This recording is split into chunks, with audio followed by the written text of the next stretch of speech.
Hello दोस्त, कैसे हैं आप लोग। उम्मीद है आप लोग अच्छे होंगे, मस्त होंगे, स्वस्थ होंगे और अच्छे तरीके से पढ़ रहे होंगे। अपने हेल्थ का ध्यान रखते हुए आप लोग अपने पढ़ाई में अपना बेस्ट दीजिए।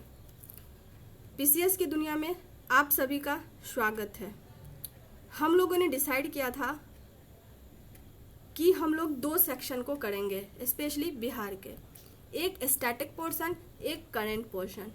करंट पोर्शन का सीरीज हमारा चल रहा है और सेकेंड जो है हमने स्टैटिक में बिहार ज्योग्राफी को हमने सोचा था हम लोगों ने वैसे ही पढ़ेंगे जैसे इंडियन ज्योग्राफी पढ़ते हैं। उसी क्रम में हम लोगों ने सिलेबस डिज़ाइन किया था। फिर उसके अकॉर्डिंग हम एक एक टॉपिक को ख़त्म करते गए, जिसमें बिहार का सामान्य परिचय, बिहार का दूसरा था टॉपिक बिहार का भौतिक विभाजन, तीसरा जो टॉपिक था बिहार का जलवायु, चौथा जो टॉपिक था हमारा वो था wild life sanctuary, national park और जितने भी जो संरक्षित क्षेत्र हैं वो, और कृषि जलवायु क्षेत्र। अभी आज जो हम लोग पढ़ने वाले हैं वो है बिहार की वनस्पति। इससे अगर देखें तो हर साल 2 से 3 क्वेश्चन आते हैं, 2 तो आते ही आते हैं। इस बार और भी इम्पोर्टेंट है क्योंकि इंडियन स्टेट फॉरेस्ट रिपोर्ट प्रत्येक 2 वर्ष पे जारी होता है। तो अब भी 2 साल में जो भी आगामी एग्ज़ाम होंगे उसके लिए ये बहुत ही इम्पोर्टेंट टॉपिक है। तो इसमें हम लोग पढ़ेंगे वनस्पति के प्रकार। ये जो प्रकार हैं वो अलग क्यों करते हैं, तो उनको प्रभावित करने वाले कारक, और फिर इंडियन स्टेट फॉरेस्ट रिपोर्ट, उसमें बिहार की स्थिति। तो चलिए स्टार्ट करते हैं हम लोग वनस्पति को। तो सबसे पहले अगर आप पढ़ेंगे कि वनस्पति के प्रकार में देखिए कि जो भारत के वनस्पति है, थोड़ा सा अगर ज्योग्राफी को मेंस के पॉइंट ऑफ व्यू से ध्यान में रखिएगा तो पीटी के बाद बहुत ज़्यादा अफरा तफरी मन में नहीं होगा। जैसे आप देखे होंगे 17वीं बीपीएससी में पूछ दिया था कि मैंग्रोव वन, उसकी क्या पर्यावरणीय और आर्थिक स्थिति। तो चलिए हम लोग स्टार्ट करते हैं पीटी को ध्यान में रखते हुए फिलहाल। तो जो वन होते हैं वो 5 प्रकार के होते हैं। एक उष्णकटिबंधीय सदाबहार वन, दूसरा उष्णकटिबंधीय पर्णपाती वन, तीसरा उष्णकटिबंधीय कांटेदार वन, चौथा पर्वतीय वन, 5वां मैंग्रोव वन। ठीक है, अब हम देखते हैं कि ये जो पूरा भारत का में जो 5 प्रकार है उसमें बिहार में कौन सी प्रकार पाई जाती है। ठीक है, और ये अलग अलग क्यों है। तो अगर देखते हैं ये अलग अलग क्यों है, तो इसके प्रभावित करने वाले जो फैक्टर हैं उसमें होता है सूर्य का प्रकाश। आप लोग हिमालय देखे होंगे, मतलब इमेजिन कर सकते हैं जो हिमालय है उसके उत्तरी भाग यानी जम्मू कश्मीर वाला एरिया और उत्तर पूर्व नॉर्थ ईस्ट वाला एरिया, उत्तर पूर्व के भाग में ज़्यादा जो है वो वनस्पति होता है, उत्तर की तुलना में दक्षिण भाग में ज़्यादा। कहीं भी, मतलब ये तो हमने पूरा ओवरऑल बता दिया। ऐसे भी पहाड़ का अगर आप देखेंगे तो ऊपरी भाग की अपेक्षा नीचे माने उच्चावच भी होता है और सूर्य का प्रकाश भी होता है। दूसरा होता है वर्षा की मात्रा। जैसे पश्चिमी घाट के पश्चिमी ढलानों पर पूर्वी ढलानों की अपेक्षा जैव विविधता अधिक है, उसका कारण वर्षा की मात्रा है। मृदा होता है और तापमान, ये सारे फैक्टर जो हैं। अब जैसे तापमान का ही देखिए, जहाँ पे जो सूखा स्थिति होता है वहाँ कांटेदार वृक्ष होते हैं, जैसे आप राजस्थान में देखिए। ठीक है, फिर हम इमोशनल हो जाएंगे, साइंस में चले जाएंगे। ठीक है, तो अगला हम देखते हैं फिर इसमें हमने जैसे बात किया कि 5 प्रकार के वन होते हैं, उसमें बिहार में कितने प्रकार के वन होते हैं। हो सकता है मेंस में इस तरह का पूछ दे, पीटी में तो पूछा ही है। प्लीज़ आप लोग प्रीवियस ईयर क्वेश्चन पेपर जरूर देखिए। 65th में पूछा हुआ है कि बिहार में किस प्रकार के वन पाए जाते हैं। तो बिहार की वनस्पति में देखिए कि बिहार में जो वर्षा होती है, वर्षा की मात्रा है वो 112 सेंटीमीटर से 200 सेंटीमीटर तक। तो इतने वर्षा में जो वन होता है वो उष्णकटिबंधीय पर्णपाती वन होता है, और वर्षा की मात्रा के आधार पर जो उष्णकटिबंधीय पर्णपाती वन है उसको 2 भाग में बांटते हैं। एक जो होता है उष्णकटिबंधीय आर्द्र पर्णपाती वन और दूसरा जो होता है उष्णकटिबंधीय शुष्क पर्णपाती वन। एक तो ये क्वेश्चन बनता है कि बिहार में किस प्रकार की वनस्पति पाई जाती है। दूसरा ये क्वेश्चन बनता है कि जो पर्णपाती वन है उसका जो आर्द्र पर्णपाती वन है वो कहाँ पाया जाता है, और ये क्वेश्चन भी पूछा हुआ है। प्लीज आप लोग प्रीवियस ईयर देखिए। दूसरा बन सकता है कि जो शेष बिहार है वहाँ पे किस प्रकार की वनस्पति पाई जाती है। जो उष्णकटिबंधीय आर्द्र पर्णपाती है वो मुख्य रूप से चंपारण में पाई जाती है और किशनगंज में, लेकिन मुख्य रूप से अगर पूछेगा तो वो चंपारण हो जाएगा। उष्णकटिबंधीय शेष बिहार में उष्णकटिबंधीय शुष्क पर्णपाती वन पाई जाती है। अब हम लोग का जो मेन है वो है 18वीं इंडियन स्टेट फॉरेस्ट रिपोर्ट 2023, उसमें बिहार की स्थिति। तो सबसे पहले होता है कि इसको जारी कौन करता है। तो इसको जो जारी करने वाली संस्था है या मंत्रालय है वो है केंद्रीय पर्यावरण वन एवं जलवायु मंत्रालय। ये रिपोर्ट प्रत्येक 2 वर्ष पे जारी किया जाता है और इसका जो आकलन किया जाता है वो इसरो के द्वारा। इसरो को आप लोग जब सैटेलाइट पढ़ते होंगे तो वहाँ देखते होंगे 2 तरह का सैटेलाइट होता है। एक जो होता है कम्युनिकेशन सैटेलाइट, एक होता है आपका रिमोट सेंसिंग सैटेलाइट।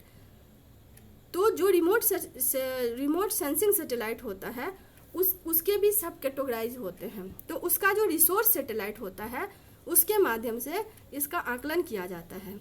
और इस बार इसमें एक स्पेशल प्रकार का पेलोड लगाया गया था जिसका नाम था लिश। क्या नाम था? लिश। लिश का क्या फुल फॉर्म होता है? Linear imaging scanning satellite. क्या नाम है? Linear imaging scanning satellite.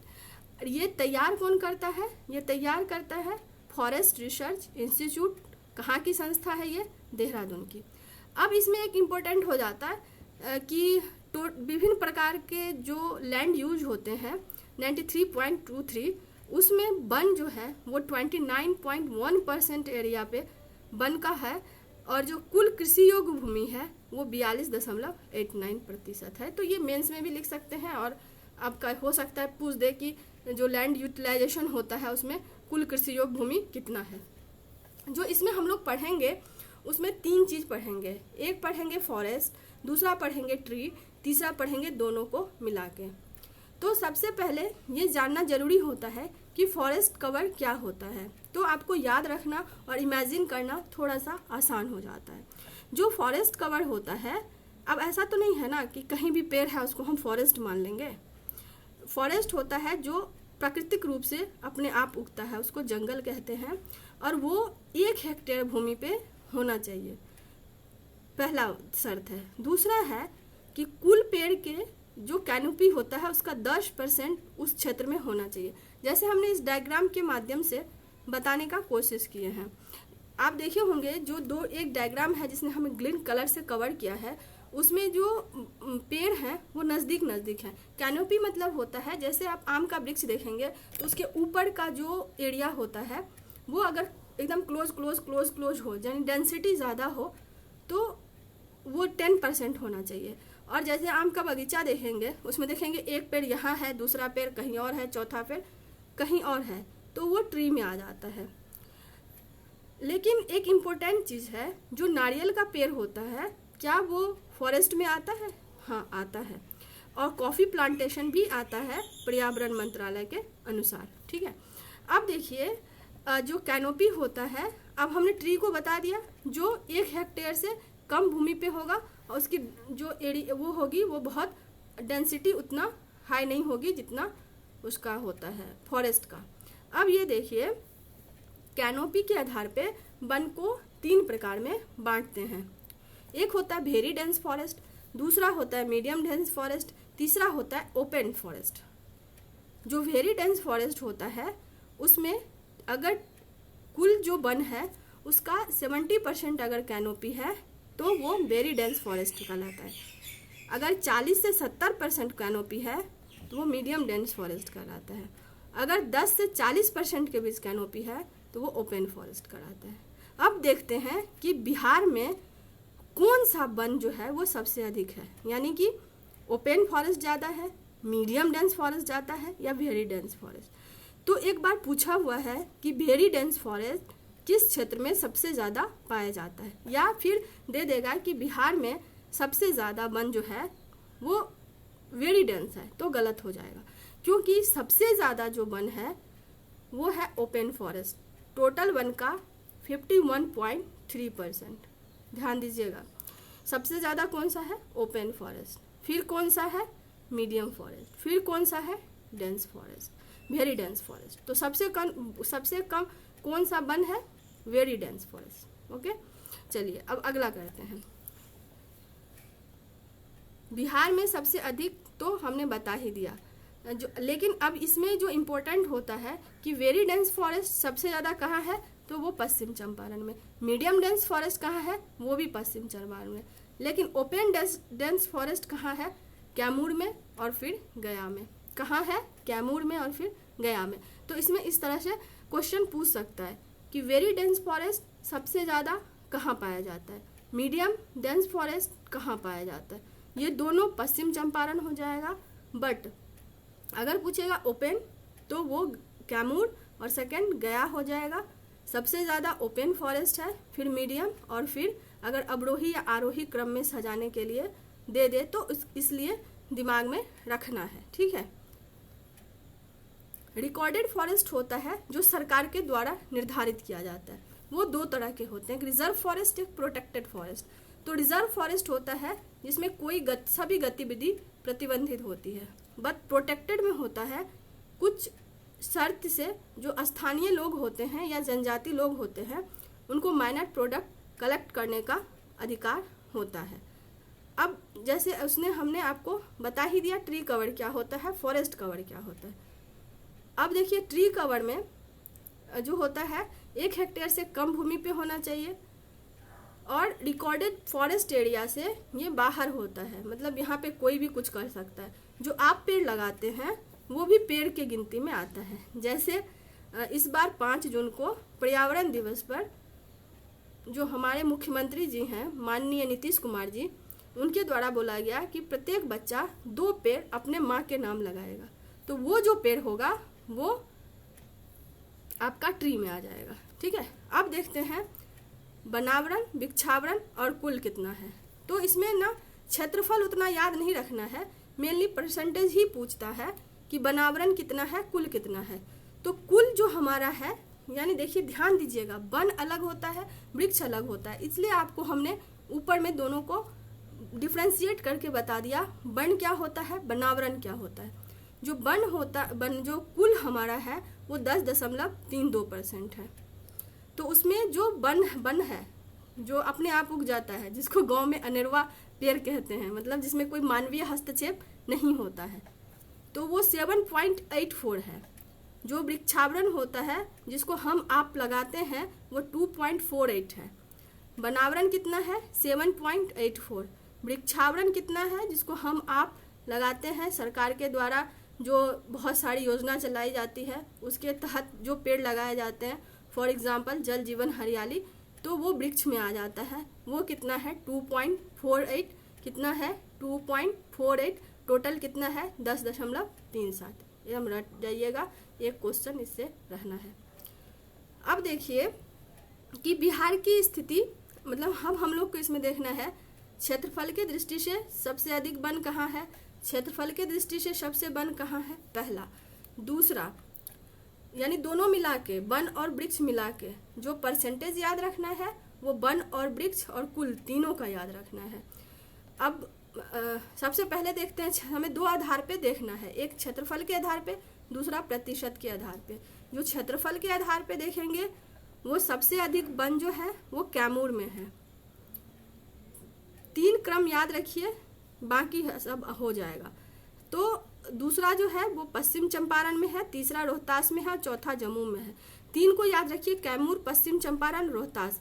जब मैप देखेंगे तो उसमें देखेंगे कैमूर के बाद रोहतास आता है, तो हमने इसको ऐसे याद रखा है कि कैमूर और रोहतास के बीच में पश्चिम चंपारण उठ के आ जाता है, ठीक है।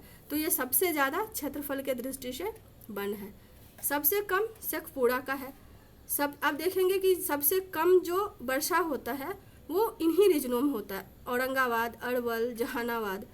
तो यहाँ पे वन क्या है, कम है। तो सबसे कम वन कहाँ है, शेखपुरा में, उसके बाद अरवल, फिर जहानाबाद। अब हमें देखना है प्रतिशत की दृष्टि से बिहार में वन। तो सबसे अधिक वन जो है वो कैमूर में है, उसके बाद जमुई, फिर नवादा। अब यहाँ देखिए कि क्षेत्रफल में और प्रतिशत में दोनों कैमूर है, बट वहाँ क्षेत्रफल में सेकंड में पश्चिम चंपारण आ जाता है और यहाँ जमुई आ जाता है। जो यहाँ चौथा है वो दूसरा पे आ जाता है। मतलब काट सकते हैं प्रतिशत में कहते हैं ना, प्रतिशत जो बनाते हैं, तो याद रखने के लिए बस मैं बोल रही हूँ कि आधा हो जाता है, यानी 100% 50% हो जाता है, ठीक है। यानी 100% फोर्थ पे है और हाफ हो जाता है सेकंड पे। और उधर हमने याद रखा था कि कैमूर और रोहतास एक साथ होता है, बीच में पश्चिम चंपारण आ जाता है। इसमें कैमूर चौथा पे है, उसमें जमुई इसमें सेकंड पे आ जाता है। और सबसे कम यहाँ भी शेखपुरा में है, ठीक है। दूसरा बक्सर, तीसरा सिवान, चौथा गोपालगंज। भारत और बिहार के कुल जो वन क्षेत्र है उसके मध्य तुलना कर लेते हैं। अगर भारत में देखिएगा, हाँ दोस्तों, हमने भारत का भी इंडियन स्टेट फॉरेस्ट रिपोर्ट पढ़ाया है, तो आप लोग वहाँ जाके प्लीज़ देख सकते हैं और अपना कॉन्सेप्ट और अपना जो भी एग्ज़ाम के पॉइंट ऑफ व्यू से इम्पोर्टेंट है वहाँ से कलेक्ट कर सकते हैं। तो अगर हम भारत का देखते हैं तो भारत का जो कुल वन क्षेत्र है वो 24.62% है और बिहार में 10.2। और हमने वो देख ही लिया था कि वन कितना है, वृक्ष कितना है। अगर भारत में देखें तो जो वनावरण है वो 21 है, जबकि बिहार में देखें तो 7.84 है। अगर हम वृक्षावरण देखते हैं तो भारत में 2.91 है, जबकि बिहार में 2.18 है। तो इसको तुलना करके याद रखिएगा। और मेंस में भी आप इस तरह से लिख सकते हैं, और ऐसे में भी अगर क्लाइमेट वाला आता है तो वहाँ ये कंपेयर करके दिखा सकते हैं। अब अगला जो आता है वो आता है कि जो वन क्षेत्र में था उसमें वृद्धि। तो वृद्धि दो प्रकार से होती है, एक सबसे अधिक वृद्धि कहाँ हुई और दूसरा सबसे कम वृद्धि कहाँ हुई, यानी कि जिसको न्यूनतम वृद्धि कहते हैं। तो अधिकतम वृद्धि जो है बांका, दूसरा जमुई, तीसरा गया। अधिकतम वृद्धि कहाँ हुई है, बांका, सेकंड जमुई, तीसरा गया। बांका, गया, कौन, जमुई याद रखने के लिए मैं बोल रही हूँ। बांका जमुना खाने गया गया, बांका जमुना खाने गया गया, तो वृद्धि हो गया उसका। न्यूनतम वृद्धि करने वाला जहाँ अधिक है वहाँ वृद्धि कम होता है, तो कैमूर, सुपौल और रोहतास, ठीक है। तो हमें लगता है कि आज के लिए बस इतना ही। ये टॉपिक बहुत ही इम्पोर्टेंट है, प्लीज़ आप लोग ध्यान से देखिए, 2-3 बार इसको देखिए और यकीन मानिए इससे 2 क्वेश्चन तो, एक क्वेश्चन तो पक्का है, जिसमें मेन इम्पोर्टेंट हो जाता है आपका जो हमने बताया प्रतिशत, वृक्ष वनावरण। दूसरा इम्पोर्टेंट हो जाता है क्षेत्रफल की दृष्टि से सबसे ज़्यादा, प्रतिशत की दृष्टि से सबसे ज़्यादा, क्षेत्रफल की दृष्टि से सबसे कम, और प्रतिशत की दृष्टि से सबसे कम, सबसे अधिक वृद्धि और सबसे कम वृद्धि। तो इसको आप लोग ज़रूर एक बार देखिए और ख़ुद को समराइज़ करिए, अच्छे से पढ़िए। हम आपके साथ हैं हर कदम पे। हम कोशिश करेंगे कि बिहार स्पेशल पूरा ख़त्म करें, और भी अगर कुछ लगेगा तो आप लोग कमेंट बॉक्स में ज़रूर लिखिएगा। तो आज के लिए बस इतना ही, फिर मिलते हैं बहुत जल्द। मेरा चैनल, हाँ, सब्सक्राइब नहीं किया तो प्लीज़ प्लीज़ प्लीज़ सब्सक्राइब कर दीजिए, मेरे वीडियो को लाइक कर दीजिए, ताकि हम भी मोटिवेट होते रहें आप लोगों की तरह, इसी तरह गुणवत्तापूर्ण जो है कंटेंट लाते रहें। तो आज के लिए इतना ही। थैंक यू सो मच, फिर मिलते हैं बहुत जल्द।